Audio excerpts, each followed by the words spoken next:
Assalamualaikum warahmatullahi wabarakatuh. Perkenalkan, nama saya Huri Sinatus Solihah dengan NIM 222-1609100 dari Hukum Tata Negara 2 semester 5. Pada kali ini saya akan menyampaikan salah satu materi hukum internasional, yaitu mengenai hukum organisasi internasional, yaitu PBB atau kepanjangannya Perserikatan Bangsa-Bangsa. Tujuannya dibuatnya video ini untuk memenuhi tugas ulangan tengah semester yang diampu oleh Ibu Dr. Haji Siti Aisyah, SPD, SH, MH. Oke, baik. Di sini pertama saya akan menjelaskan sejarah berdirinya PBB. Pada awalnya, berakhirnya Perang Dunia Pertama pada tahun 1914 sampai dengan 1918, kemudian adanya Perjanjian Versailles tahun 1919 antara Jerman Raya, Austria, Turki sebagai pihak yang kalah, dan Inggris dan Prancis sebagai pihak yang menang. Salah satu hasil perjanjian disetujunya terbentuknya LBB atau Liga Bangsa-Bangsa, yaitu diprakarsai oleh Presiden Amerika Serikat, yaitu Woodrow Wilson, dan diresmikan tanggal 10 Januari 1920, dan berkedudukan di Swiss, atau negara netral. Dalam perjalanannya, LBB tak mampu mencegah dan menciptakan perdamaian dunia dan kehilangan wibawanya.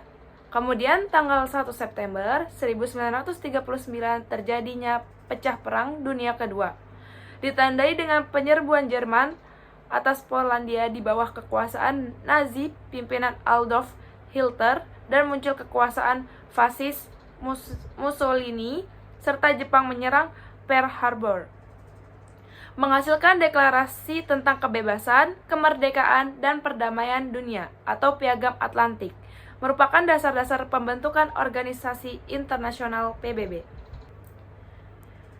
Isi Piagam Atlantik tersebut, yang pertama, tidak dibenarkan adanya mencaplok wilayah negara lain.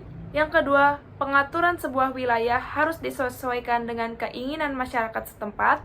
Yang ketiga, setiap bangsa berhak menentukan bentuk dan corak pemerintahan. Yang keempat, mengusahakan perdamaian dunia. Yang kelima, memajukan kerjasama ekonomi dunia dan peningkatan kesejahteraan sosial.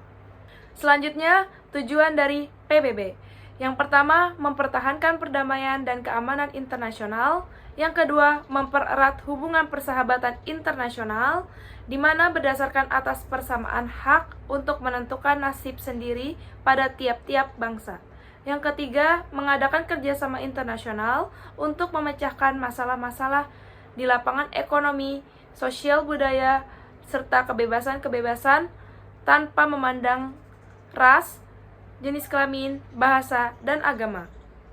Yang keempat, sebagai sebuah pusat bagi penyesuaian tindakan-tindakan dalam usaha mencapai tujuan bersama.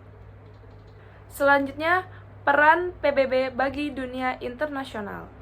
Yang pertama, menyelesaikan berbagai konflik yang menghancurkan perdamaian dunia di titik dari bidang keamanan dan perdamaian. Yang kedua, mengampanyekan pembangunan di dunia berkembang dari segi ekonomi. Yang ketiga, partisipasi lain di bidang sosial budaya, kesehatan, dan kemanusiaan dilihat dari misi berbagai organisasi di dalam tubuh PBB. Peran PBB bagi Indonesia. Yang pertama, menyesuaikan persengketaan Indonesia dan Belanda dengan mengizinkan Komisi Tiga Negara atau KTN yang mengantarkan keduanya pada perjanjian Reville. Yang kedua, mengirimkan kunci ketiga perang kolonial Indonesia-Belanda berlangsung yang kemudian membawa pada KMB. Yang ketiga, mencegah perang besar-besaran antara Indonesia-Belanda pada saat pembebasan Irian Barat. Yang keempat, Indonesia mendapatkan bantuan kemanusiaan. Selanjutnya, asas-asas PBB. Yang pertama, masing-masing anggota mempunyai kedaulatan yang sama. Yang kedua, anggota harus memenuhi kewajiban-kewajiban mereka dengan ikhlas. Yang ketiga, semua anggota menyelesaikan perselisihan internasional mereka secara damai. Yang keempat, dalam melaksanakan hubungan internasional, setiap anggota harus menghindari penggunaan ancaman dan kekerasan terhadap negara-negara lain. Yang kelima, semua anggota harus membantu PBB dalam tindakan-tindakan yang diambilnya. Yang keenam, PBB akan menjaga agar negara-negara yang bukan anggota bertindak sesuai dengan asas-asas yang ditetapkan oleh PBB. Yang ketujuh, PBB tidak akan campur tangan masalah dalam negeri masing-masing negara anggotanya. Lanjut, organisasi PBB menurut pasal 7 ada 6. Yang pertama, Majelis Umum. Majelis Umum merupakan arena perdebatan umum di mana semua anggota memiliki perwakilan dan satu suara. Majelis Umum memiliki fungsi elektif seperti pemilihan anggota Dewan Keamanan, Dewan Ekonomi Sosial, dan Dewan Perwalian. Selanjutnya, Dewan Keamanan. Dewan Keamanan bertanggung jawab untuk memelihara perdamaian dan keamanan internasional. Dewan Keamanan memiliki kewenangan untuk bertindak atas nama semua anggota PBB dan dapat mengambil tindakan penegakan keamanan seperti sanksi ekonomi dan pengiriman pasukan militer. Yang ketiga, Dewan Ekonomi dan Sosial.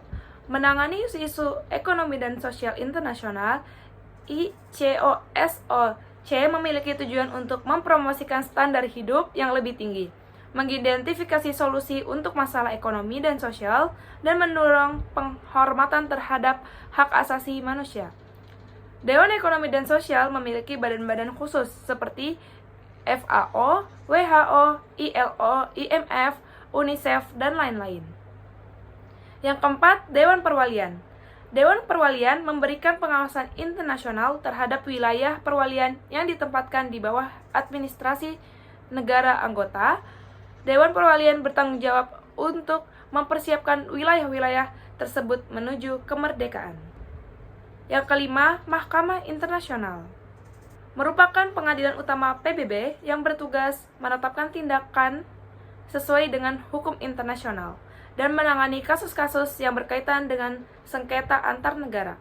Anggota Mahkamah Internasional dipilih dan disahkan oleh Majelis Umum dan Dewan Keamanan. Yang keenam, Sekretariat. Dipimpin oleh Sekretaris Jenderal dan Staf Internasional PBB. Sekretariat bertugas melaksanakan kegiatan administrasi dan menjaga misi perdamaian di seluruh dunia. Oke, baik, cukup sekian yang bisa saya sampaikan. Jika ingin menjadi bagian dari generasi pemimpin masa depan, bergabunglah dengan kami di jurusan Hukum Tata Negara, Universitas Islam Negeri Sultan Haji Muhammad Idris Samarinda. Kurang lebihnya mohon maaf. Wassalamualaikum warahmatullahi wabarakatuh.